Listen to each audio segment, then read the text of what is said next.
बराह रास्त आपको कराची लिए चलेंगे, जहां पर चेयरमैन आबाद मोहसिन शेखानी न्यूज कॉन्फ्रेंस कर रहे हैं। यही मैसेज देते हैं, हम अपील करते हैं चीफ ऑफ आर्मी साहब से, हम अपील करते हैं प्रेसिडेंट ऑफ पाकिस्तान से, हम अपील करते हैं प्राइम मिनिस्टर ऑफ पाकिस्तान से, हम अपील करते हैं गवर्नर सिंध से, हम अपील करते हैं चीफ मिनिस्टर ऑफ पाकिस्तान से, हम अपील करते हैं बिलावल साहब से, तो खुदारा आए कब कराची के लिए कुछ आके बैठ के बात करें, ये मसाइल को हल करें खुदा के लिए, अगर आप ये चाहते हैं।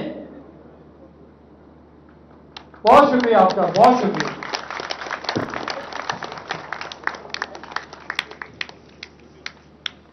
चेयरमैन आबाद मोहसिन शेखानी न्यूज़ कॉन्फ्रेंस कर रहे थे। उन्होंने कहा कि हम अपील करते हैं चीफ जस्टिस से, हम अपील करते हैं बिलावल भुट्टो जरदारी से और हुकूमत सिंध से कि वो आएँ और कराची के मसाइल के लिए हमारे साथ बैठ कर बात करें। आपको बताएं कि चेयरमैन आबाद मोहसिन शेखानी इस वक्त कराची में प्रेस कॉन्फ्रेंस कर रहे थे। उन्होंने कहा कि कराची के मामलात में हमारी भी बात को सुना जाए और जो इमारतें इस तरह गिर रही हैं उसके बारे में सोचा जाए। एक इमारत की तामीर के लिए 17 NOC लेने पड़ते हैं, ये कहना था चेयरमैन आबाद मोहसिन शेखानी का। उन्होंने कहा कि कोई एक इदारा बना दें जिसके NOC के बाद कोई हमें तंग ना करे। मोहसिन शेखानी की जानिब से मजीद कहा गया कि हमारे पुरअमन एहतजाज पर लाठी चार्ज और शेलिंग की गई। इस सूरत हाल में सरमायाकार कैसे सरमायाकारी करेंगे? कराची के बाद बाकी शहरों में भी काम बंद कर देंगे। चेयरमैन आबाद की जानिब से मजीद अपील की गई है चीफ जस्टिस से, बिलावल भुट्टो जरदारी और हुकूमत सिंध से कि वो आएँ और बैठ कर बात करें और कराची के मसाइल को हल किया जाए ताकि इस तरह की सूरत हाल बार बार ना पैदा हो। उनकी जानिब से कहा गया कि एक इमारत की तामीर के लिए 17 NOC लेने पड़ते हैं, कोई एक इदारा बना दें जिसके NOC के बाद कोई तंग ना कर सके।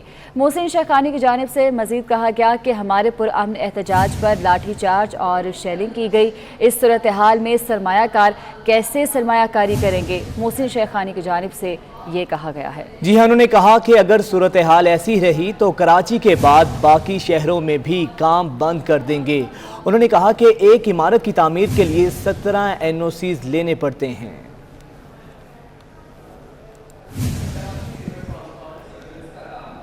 सुप्रीम कोर्ट कराची रजिस्ट्री में नस्ला टावर केस के हवाले से आपको अपडेट करेंगे। सुप्रीम कोर्ट ने 26 नवंबर की समाअत का तहरीरी हुक्मनामा जारी कर दिया है। अदालत ने कमिश्नर कराची को 200 मजदूरों की जगह 400 मजदूर लगाने की हिदायत कर दी हैं। कमिश्नर कराची नस्ला टावर को गिराने की कार्रवाई 1 हफ्ते में यकीनी बनाएं। नस्ला टावर गिराने के अमल को महफूज भी बनाया जाए। सुप्रीम कोर्ट की जानिब से ये अहकाम जारी किए गए हैं। आपको बताएं कि सुप्रीम कोर्ट कराची रजिस्ट्री में नस्ला टावर केस है।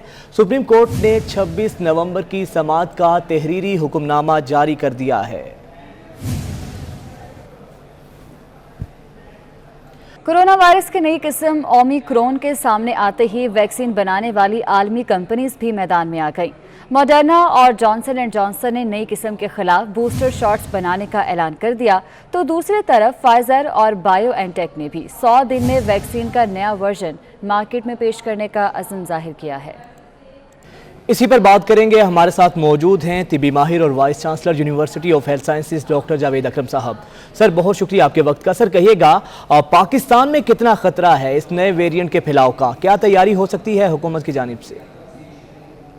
चीज है तो ये अपने आप को प्रोटेक्ट करने के लिए म्यूटेशन भी लाएगी वायरस और वेरिएशन भी लाएगी। अफ्रीका से शुरू होकर अब यूरोप तक पहुंच चुका है। अल्हम्दुलिल्लाह अभी तक पाकिस्तान में हमारे पास हमने कोई केस नहीं इसका देखा, क्योंकि हम काम कर रहे हैं university of health sciences mutation और वेरिएशन पे। लेकिन खतरा डेफिनेटली मंडरा रहा है और अल्लाह करे हम महफूज रहें और इसको कम से कम हमें अटेम्प्ट जरूर करनी चाहिए कि फौरी तौर पे जितनी जल्दी हम प्रोग्राम मुकम्मल करेंगे उतनी जल्दी इसको रुखसत कर सकेंगे वायरस को, ताकि हमेशा के लिए हम वाकई वो जिंदगी गुजार सकें जो अपनी ख्वाहिशात के मुताबिक हो, बजाय इसके कि वायरस अब हमें बता रही है जिंदगी कैसे गुजारनी है। उसके बाद दूसरी चीज ये है कि जो अफ्रीका से या इन जगहों से परवाजों को रोक दिया जाए और जो भी कोई आ रहा है उसको दोबारा टेस्ट एंड ट्रेस का सिस्टम एयरपोर्ट पे शुरू किया जाए और क्वारंटाइन का निज़ाम, चाहे वो होम क्वारंटाइन हो, वो जरूर लागू करना चाहिए। ठीक है, बहुत शुक्रिया जावेद अकरम साहब आपका। कोरोना की नई किस्म ओमिक्रॉन ने दुनिया भर में हलचल मचा दी है। ज़राए की जानिब से बताया गया है कि सिविल एविएशन के मुताबिक NCOC दुनिया भर में अदादोशुमार का जायजा ले रहा है। कोरोना की इस नई किस्म के बाद ताहाल सफरी पाबंदियां ज़ेरे गौर नहीं हैं। जी हां, आपको बताएं कि कोरोना की नई किस्म ओमिक्रॉन ने दुनिया भर में हलचल मचा दी है। ज़राए सिविल एविएशन के मुताबिक NCOC दुनिया भर में आदादो शुमार का जायजा ले रहा है। ज़राए के मुताबिक कोरोना की इस नई किस्म के बाद ताहाल सफरी पाबंदियां ज़ेरे गौर नहीं हैं। कराची में करेंसी एक्सचेंज कंपनीज एसोसिएशन के सेक्रेटरी जफर पराचा का कहना है कि सऊदी अरब से $3 अरब मिलने के बाद रुपए की कदर बढ़ जाएगी। 24 न्यूज़ के नुमाइंदे अयाज राना से गुफ्तगू में जफर पराचा ने कहा कि आइंदा हफ्ते में डॉलर 4 से 5 रुपए कम हो जाएगा। उन्होंने मजीद क्या कहा, जानते हैं अयाज राना से। बोल रहे हैं कि डॉलर जो है वो इस वक्त कुछ एक्सेस 10 रुपये ज़्यादा है मार्केट में। मेरे साथ इस वक्त पराचा एक्सचेंज के जो हैं ज़फ़र पराचा साहब मौजूद हैं, उनसे पूछते हैं।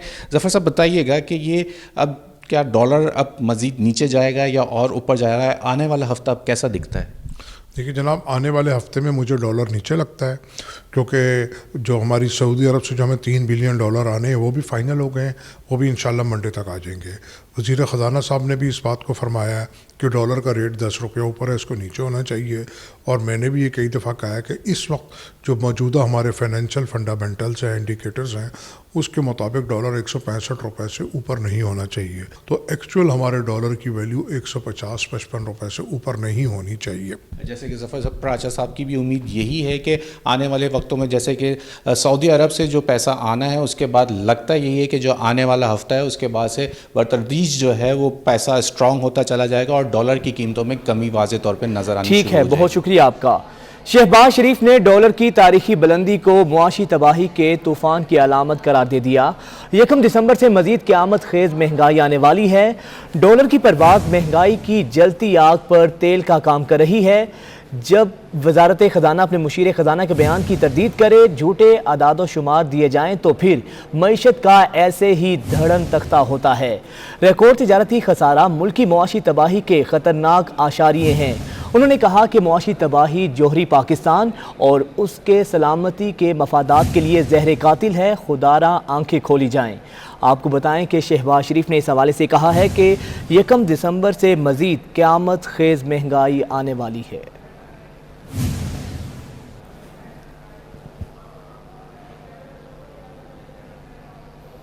सुई सदरन ने गैर बरामदी पावर प्लांट्स को गैर मुय्यना मुद्दत तक गैस की फराहमी बंद करने का फैसला किया है, जिसके बाद सिंध और बलोचिस्तान में कैप्टिव पावर प्लांट्स को भी गैस की फराहमी रोक दी गई है। अवैस कियानी से जानते हैं।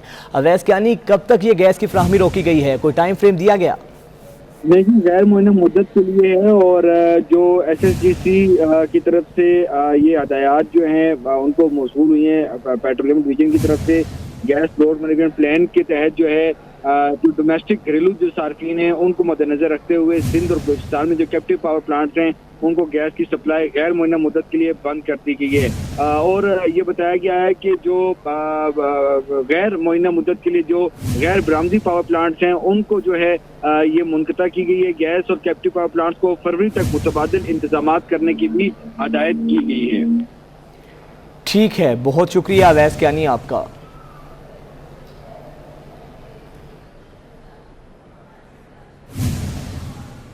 सिंध में गैस बहरान संगीन हो गया। कराची चैम्बर के साबिक सदर जुनेद माकड़ा ने कहा है कि गैस की फराहमी के वादों पर अमल नहीं किया गया। गैस ना मिलने पर मजबूर होकर एहतजाज करने जा रहे हैं। साबिक सदर कराची चैम्बर ने मजीद क्या कहा, उनके साथ मौजूद हैं हमारे नुमाइंदे अशरफ खान। अशरफ, बताइएगा। शिद्दत इख्तियार करता जा रहा है और उसके जो असरात हैं सनतों पर नज़र भी आ रहे हैं। यहाँ पे कराची चैम्बर के साबिक सदर और साइड एसोसिएशन के साबिक सदर जो हैं जुनेद माकड़ा हमारे साथ मौजूद हैं। पूछते हैं उनसे क्या इम्पैक्ट हो रहा है। पूरे शहर में इस वक्त जो हुआ एंड कराई है वो सिर्फ इंडस्ट्रीज़ की तरफ नहीं है, रेजिडेंशियल भी बिगर गैस के हो गए। मैं आपको ये बता दूं कि ये अलमिया आज इनके वादे के सौदे इतने लंबे टाइम से चल रहे हैं कि गैस दे देंगे, एक्सपोर्ट बढ़ जाएगी। कोई एक्सपोर्ट इंडस्ट्रीज़ को गैस नहीं मिल रही है, कोई इनडायरेक्ट एक्सपोर्ट इंडस्ट्रीज को नहीं मिल रही है। ये भी इसके अंदर में इतना बड़ा प्रॉब्लम है कि ये चेक करना कि ये एक्सपोर्ट है या नॉन एक्सपोर्टर है। एक शहर के अंदर में इनकी लाइन बिछी हुई है, इनको खुद को SSGC को अपना कंट्रोल नहीं है। मैं आपको ये बात बता दूं कि हमें गैस एक तो मिल नहीं रही है, लोड शेडिंग जो है वो अपनी जगह मौजूद है। जो इन्होंने इस वक्त एक ऐलान किया कि जी हम हफ्ते में एक दिन बंद करेंगे और इसके अलावा एक्सपोर्ट को देते रहेंगे, ये भी कोई अमल दरामद नहीं है। जी, जैसे कि आपने सुना कि सनअतकार शदीद परेशान हो रहे हैं, गैस बहरान है कि वो बढ़ता ही जा रहा है। कभी भी नहीं हुआ कि गैस बहरान के लिए इनको बैठा के स्टेक होल्डर किए जाएँ, तो इसलिए मजबूरन सरापा एहतजाज हैं और गैस। ठीक है, बहुत शुक्रिया आपका। शहर कायद कराची में अभी तो सर्दियां भी ठीक तरीके से नहीं आई, मगर गैस की लोड शेडिंग ने सर उठा लिया है। गैस ना होने से पकवान सेंटर्स के मालिकान भी शदीद मुश्किलात से दो चार हो गए। सर्दी अभी ठीक से आई नहीं, मगर गैस बहरान सर उठाने लगा। गैस बहरान की वजह से घरेलू सारिफीन के साथ पकवान सेंटर्स और नाश्ता पॉइंट्स पर भी गैस की फराहमी तातुल का शिकार है। पकवान सेंटर्स मालिकान कहते हैं कि बिल लाखों में आ रहे हैं, मगर गैस देखने को नहीं मिल रही। गैस न होने की वजह से हर 3 दिन बाद 15 से 16 हजार का सिलेंडर भरवाने पर मजबूर हैं। 15,500 रुपए का सिलेंडर हमारा आते हैं, तकरीबन 2-3 दिन चलते फिर ख़त्म हो जाते हैं। और गैस बिल जो है ना, बिल में कमी नहीं है कि आप बोल रहे कि बिल में कमी आएगी या गैस नहीं आ रही, नहीं, बिल वही आते। पकवान सेंटर्स मालिकान का कहना है कि गैस के 2-2 लाख रुपए बिल भरने के साथ सिलेंडर्स भरवाने पर मजबूर हैं, लेकिन हुकूमत को किसी की कोई फिक्र नहीं। हुकाम गैस की फराहमी जल्द अज जल्द यकीनी बनाएं। अहम खबर आप तक पहुंचाएं। साबिक जस्टिस शौकत अजीज सदीकी का वकालत का लाइसेंस बहाल कर दिया गया है। पाकिस्तान बार काउंसिल की एनरोलमेंट कमेटी ने शौकत अजीज सदीकी का लाइसेंस बहाल किया है। इसी पर बात करेंगे, हमारे नुमाइंदे एहतशाम कियानी हमारे साथ मौजूद हैं। एहतशाम, बताइएगा इस बारे। जी बिल्कुल, ये अहम खबर है कि पाकिस्तान बार काउंसिल की एनरोलमेंट कमेटी की जो मीटिंग है वो 24 नवंबर को हुई, जिसमें ये मामला ज़ेर बहस आया कि साबिक जस्टिस शौकत अजीज सदीकी का बतौर वकील सुप्रीम कोर्ट लाइसेंस बहाल किया जाए या नहीं। कमेटी ने इस पर मुशावरत की और मुशावरत के बाद ये फैसला किया गया कि साबिक जस्टिस शौकत अजीज सदीकी का बतौर वकील सुप्रीम कोर्ट लाइसेंस बहाल कर दिया गया है। कमेटी ने ये पाकिस्तान बार काउंसिल के सेक्रेटरी की जानिब से जस्टिस शौकत अजीज सदीकी को खत लिखकर आगाह कर दिया गया है। इस खत में ये लिखा गया है कि 24 नवंबर को कमेटी की मुलाकात हुई, जिसकी सरबराही जस्टिस काजी फायज ईसा कर रहे थे और सैयद कल्बे हसन और आजम नजीर तार और उस कमेटी के मेंबरान थे। कमेटी ने मुशावरत की और मुशावरत के बाद ये तय पाया कि लाइसेंस बहाल किया जाए, क्योंकि जस्टिस शौकत अजीज सदीकी को बतौर जज जो माजूल किया गया था उसमें करप्शन के कोई चार्जेस मौजूद नहीं थे, इसलिए जो ठीक है, बहुत शुक्रिया एहतशाम कियानी आपका।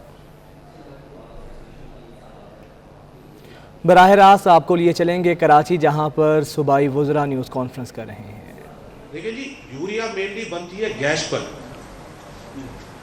और गैस 70% सिंध की गैस है। हम ये इंश्योर करेंगे कि जो फिक्स प्राइस है सिंध की गैस यूज हो रही है, पहला हक हम सिंध के फार्मर्स को देंगे। We will make sure, clear cut बात है ये, Sindh government will take actions against. अगर सिंध के फार्मर्स को यूरिया नहीं प्रोवाइड की गई तो सब्सिडाइज्ड रेट पर गैस फराहम की जाती है। शेख साहब, उसको पूरी यूरिया बनती इधर है 70%, बाकी फैक्ट्रियों में 30% बनती है, और ऊपर से कहते हैं कि स्टॉक होल्डिंग सिंध में हो रही है। स्टॉक होल्डिंग आप जरा चेक तो करें, हो रही कहाँ है? आप दूसरी चीजों पर आप बैन लगा देते हैं, 3 महीने से बुकिंग नहीं लेते हैं, बाकी चीजों के लिए बॉर्डर्स खुले हुए हैं। कहां बलूचिस्तान के थ्रू यूरिया कहां गई है बताए फेडरल गवर्नमेंट? क्यों शॉर्टेज है? जो मुल्क एक्सपोर्ट करता था यूरिया, जैसे हम व्हीट एक्सपोर्ट करते थे, हम इंपोर्ट पर मजबूर हो गए। शुगर केन 2018 से पहले 22 लाख मेट्रिक टन आती थी, अब जाकर वो 14 लाख मेट्रिक टन पर पहुंच गई है। क्या वजह है उसकी? कणिक, जो गंदुम है, खुद कफील मुल्क है हम लोग एक्सपोर्ट करते थे, आज इंपोर्ट करने पर मजबूर है। अब जब हार्वेस्टिंग का टाइम आ गया है, आप कहते हो कि यूरिया नहीं है, 3 महीने से आप ऑर्डर्स नहीं ले रहे हो डीलर्स के। इसका मंतक मुझे कुछ समझ नहीं आया। क्यों? क्योंकि इसकी भी प्राइसेस हाइक करनी है। इसमें भी कोई बहुत बड़ा चूहा मगरमच्छ बैठा हुआ होगा।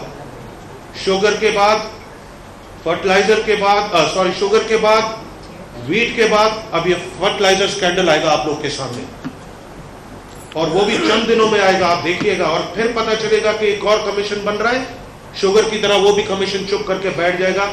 जितने बड़े चूहे हैं, मैंने जैसे पहले बोला कि यहां गंदम तो छोटे चूहे खा गए, वो हम पकड़ लेंगे।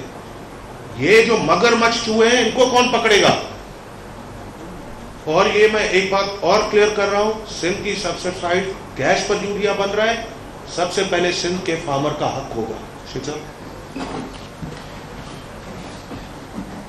बहुत शुक्रिया आप लोगों का, क्योंकि आज एग्रीकल्चर पे और जो फर्टिलाइजर्स पे और बाकी चीज़ों पे बात हुई, लेकिन इन सब से अहम तरीन मसला है एनर्जी का, और वो है गैस की शॉर्टेज, जो कि इस वक्त पूरे पाकिस्तान में है। और बिलखुसूस हम सिंध की बात करें अगर, कि सिंध क्योंकि सबसे ज़्यादा पैदा करने वाला सूबा है, 62-65% गैस सिंध पैदा करता है, तो यहाँ ही शॉर्टेज, शदीद शॉर्टेज है। कराची के शहरियों को नहीं मिल रही, और हमारे हैदराबाद, लाड़काना डिवीज़न, सखर डिवीज़न, मीरपुर खास डिवीज़न, कहीं भी गैस नहीं मिल रही। अगर है भी तो उसकी बहुत ज़्यादा प्रेशर में उसकी कमी है, और गैस हमारी ज़बरदस्ती ले जाते हैं। कभी सुई नॉर्दर्न के गैस पाइपलाइन में डाली जाती है बग़ैर अप्रूवल के, और मतलब उसमें हमारे उन फैसलों में सिंध का कोई इख्तियार ही नहीं है, उनको बताया नहीं जाता। सूबों का गैस बेसिकली निकलती है सिंध, केपी और बलूचिस्तान। सूबाई वज़रा की प्रेस कॉन्फ्रेंस जारी है, आपको बराह रास्त दिखा रहे थे कि वज़ीर इत्तलात फवाद चौधरी कहते हैं केसेस को अपने हक में करने के लिए जाली ऑडियो वीडियोस फैलाई गईं। लाहौर में मौलाना ज़फ़र अली खान की बरसी की तकरीब से खिताब में उन्होंने कहा, एक सियासी जमात फिल्मों पर जितनी तवज्जो दे रही है, उसे चाहिए कि सियासत से ज़्यादा अपनी फिल्में बनाना शुरू कर दें, ज़्यादा फ़ायदा होगा। अभी आपने पिछले हफ्ते ही देखा कि किस तरीके से जाली ऑडियो वीडियोस डिसमिनेट की गई केसेस को अपने हक में करने के लिए। इसी तरीके से इंफॉर्मेशन जो हैं वो फैलाई गई कि किस तरीके से ये चीज़ हो जाए। और एक सियासी जमात, तो मैं समझता हूँ कि चूँकि गैर सियासी तकरीब है, तो मैं सिर्फ ये कहता हूँ उनको कि वो सियासत से ज़्यादा वो अपनी फिल्में बनाना शुरू कर लें, ज़्यादा प्रॉफिट हो जाएगा, जितना माशाल्लाह वो फिल्मों के ऊपर तवज्जो दे रहे हैं। साबिक चीफ जस्टिस साकिब निसार की ऑडियो टेप और अदलिया पर दीगर इल्ज़ामात के हवाले से तहकीकाती कमीशन तश्कील देने के लिए इस्लामाबाद हाई कोर्ट में दरख्वास्त दायर कर दी गई है। दरख्वास्त गुजार का कहना है कि साबिक चीफ जस्टिस से मंसूब ऑडियो टेप से तासुर मिलता है कि अदलिया बैरूनी कुव्वतों के प्रेशर में है। अदलिया को अपने नाम के तहफ़्फ़ुज़ के लिए आज़ाद खुद मुख्तार कमीशन तश्कील देना चाहिए। ऑडियो जाली है या असली, अदलिया की आज़ादी के तहफ़्फ़ुज़ के लिए तयन करना ज़रूरी है। ऑडियो क्लिप ने अदलिया की आज़ादी पर अहम नौयत के सवालात उठाए हैं। आईनी अदालत होने के नाते अवाम का अदलिया पर एतमाद बहाल करना ज़रूरी है। दरख्वास्त सिंध हाई कोर्ट बार के सदर सलाहुद्दीन अहमद और जुडिशल कमीशन के मेंबर सैयद हैदर इमाम रिजवी ने दायर की है।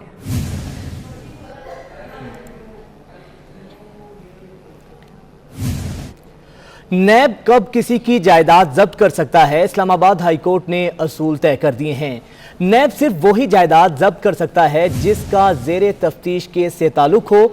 इस्लामाबाद हाई कोर्ट ने साबिक डीजी पाक लियाकत कायम खानी कराची के घर छापे में भाइयों रिश्तेदारों की गाड़ियों की जब्तगी गैर कानूनी करार दे दी गई। एहतशाम कयानी से मजीद जानते हैं। एहतशाम, मजीद इस बारे आगाह कीजिएगा। जी देखिए, नैब ने जब लियाकत कायम खानी के घर पे छापा मारा तो वहाँ वीडियो भी बनाई गई थी कि बहुत कीमती गाड़ियाँ बड़ी तादाद में वहाँ पर मौजूद हैं, लेकिन बाद में उन गाड़ियों के मजीद दावेदार सामने आए और उन्होंने कहा कि हमने अपनी गाड़ियाँ लियाकत कायम खानी के घर में खड़ी कर रखी थी। इस्लामाबाद हाई कोर्ट में जब ये अपील दायर की गई तो अदालत ने दलाइल सुने और जो मालकान थे गाड़ियों के, उनके वकला ने दलाइल दिए। अदालत ने नैब से इस्तफसार किया कि आप बताएं कि आपके पास क्या सबूत है कि ये गाड़ियां लियाकत कायम खानी की हैं। तो नैब कोई सबूत पेश करने में नाकाम रहा तो अदालत ने गाड़ियां अपने असल मालकान को 8 में से 5 गाड़ियां असल मालकान को हवाले करने का हुक्म दिया है। साथ ही अदालत ने ये उसूल भी तय कर दिया है कि नैब सिर्फ उसी शख्स की जायदाद जब्त कर सकता है जिसका ज़ेरे तफ्तीश केस से ताल्लुक हो। ठीक है, बहुत शुक्रिया एहतशाम कयानी आपका। और न्यूज़ स्टूडियो से फिल वक्त इतना। हाजिर होंगे हेडलाइंस के साथ।